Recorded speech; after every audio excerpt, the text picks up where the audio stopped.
80,000 Soviet troops, with hundreds of tanks and aircraft, poured into Afghanistan. December 1979, the Soviet Union made a decision that would haunt it for a decade and ultimately contribute to its collapse. Soviet leaders believed Afghanistan would be a quick military operation, over in a matter of weeks. They called it limited military intervention to support the Afghan government.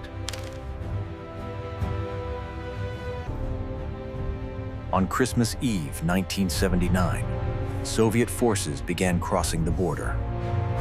80,000 Soviet troops, with hundreds of tanks and aircraft, poured into Afghanistan. Soviet commanders were confident. They had defeated the Nazis. How hard could Afghan tribesmen be? The invasion force was overwhelming. Modern tanks, helicopter gunships, jet fighters. Kabul, the capital, fell without a shot fired. The Afghan government welcomed them as allies. Within 72 hours, Soviet forces controlled all major cities and infrastructure. But in the villages and mountains, the Afghan people watched the invaders with growing anger. Afghan children grew up with war. For them, it would become normal. In every village, elders made the same decision.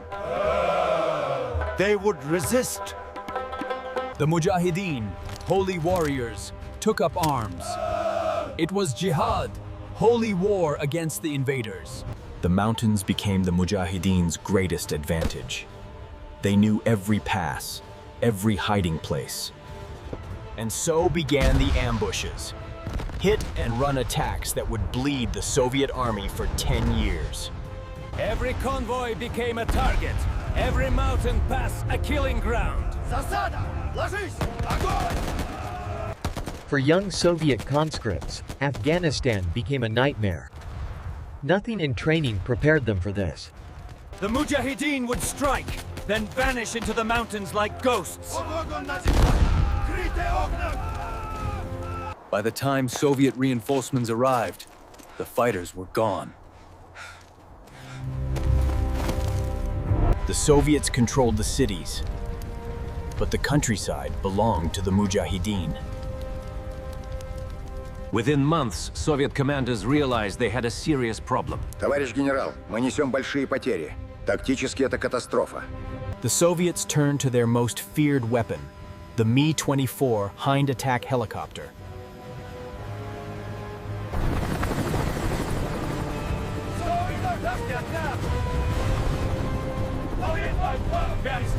The Hind could carry troops and provide fire support. But in these mountains, it was also a flying target. Hind gunships became the symbol of Soviet air power. Afghans called them Shaitan Arba, Satan's chariot. They flew in pairs or fours, hunting Mujahideen positions in the valleys.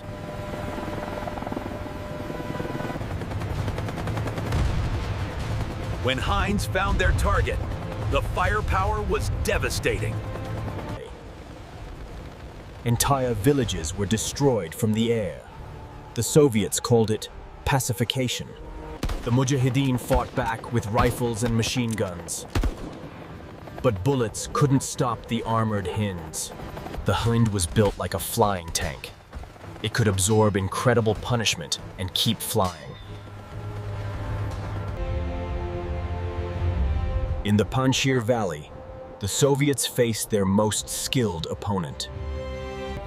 Massoud studied Soviet tactics. He learned to predict their moves and set traps. The Soviets launched their first major offensive into Panjshir. A massive helicopter assault with hundreds of troops. Tanks, helicopters, and thousands of troops. The largest offensive Afghanistan had ever seen. He let the Soviets advance deep into the valley, into the trap. Then he attacked from both sides at once. The Soviets were caught in a deadly crossfire. The valley turned into a kill zone. Soviet forces were trapped with nowhere to run.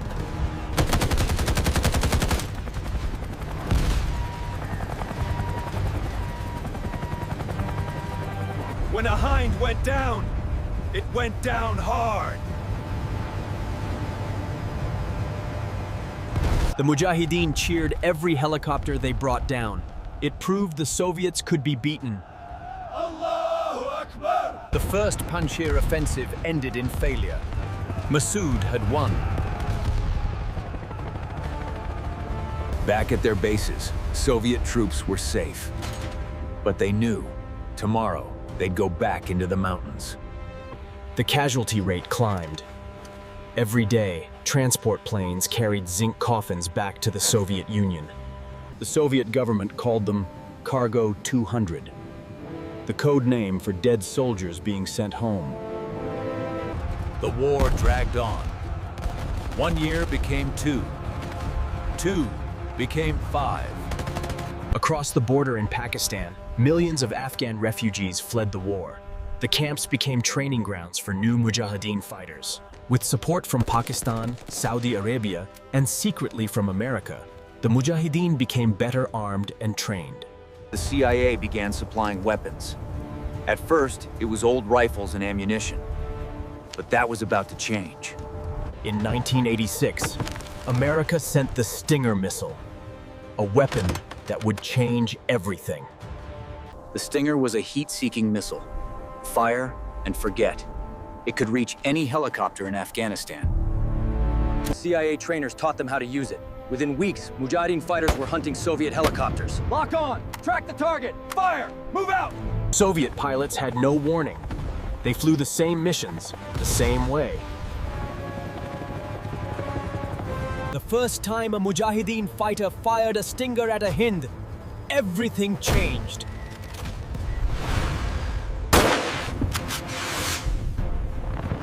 The missile locked onto the helicopter's heat signature and launched. Soviet pilots had seconds to react. Most had no chance. Ракета! Уходим! Черт возьми. The Stinger hit with devastating effect. Even armored Hinds couldn't survive it. The era of Soviet air superiority was over. The Mujahideen celebrated. For the first time, they had a weapon that could kill the Shaitan Arba. Allahu Akbar! Within months, Mujahideen fighters had shot down dozens of helicopters. Soviet pilots refused to fly low. Soviet helicopter losses became unsustainable. They had to change tactics entirely.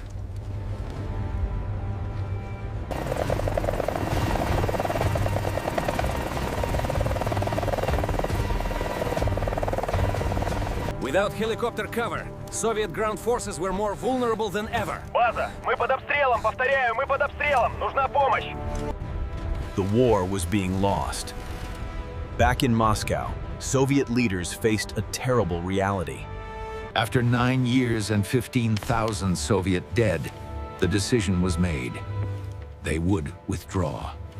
In February 1989, the Soviet withdrawal began. The last soldiers crossed the Friendship Bridge back into the Soviet Union. They left behind a devastated country. But they also left behind their empire's future. The last Soviet general to leave Afghanistan said, "We have lost." He was right.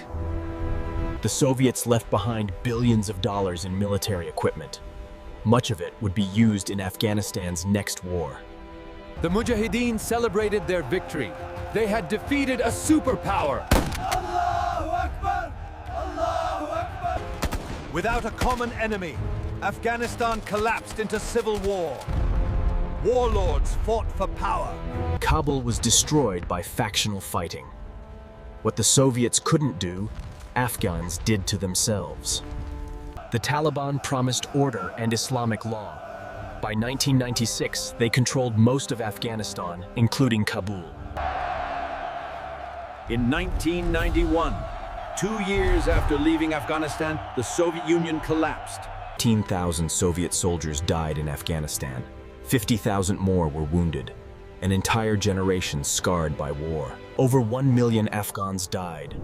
5 million became refugees. A country devastated for generations. The Soviet-Afghan War was supposed to be quick. It lasted 10 years and achieved nothing. The Mujahideen, who defeated the Soviets, would later become the Taliban. The weapons America sent to fight the Soviets. The Soviet-Afghan War created the conditions for Al-Qaeda and 9/11. It drew Osama bin Laden. In 2001, America invaded Afghanistan. Like the Soviets, they promised the same hard victory. The mountains of Afghanistan have defeated the British Empire, the Soviet Empire, and the American Empire. The Stinger missile proved that even superpowers are vulnerable. Technology can level the battlefield. Soviet veterans remember Afghanistan as their Vietnam, a war they were sent to fight but could never win. Afghan fighters tell their grandchildren about defeating the Soviets. But they also warn them about the cost of war. The Panjshir Valley, where Masood won his greatest victories, is quiet now. But the scars of The war ended in 1989. But Afghans are still dying from mines. Afghan children born after the Soviet war have known nothing but conflict. War is all they've ever known. Afghanistan's location at the crossroads of empires has made it a battlefield for centuries. Every invader has failed to conquer it. Soviet soldiers and Afghan fighters were both victims of a war started by leaders who would never see combat. Nature slowly reclaims the battlefields. But the lessons of the Soviet-Afghan War remain as relevant today as ever. The Soviet-Afghan War lasted 10 years. It cost 15,000 Soviet lives and over 1 million Afghan lives.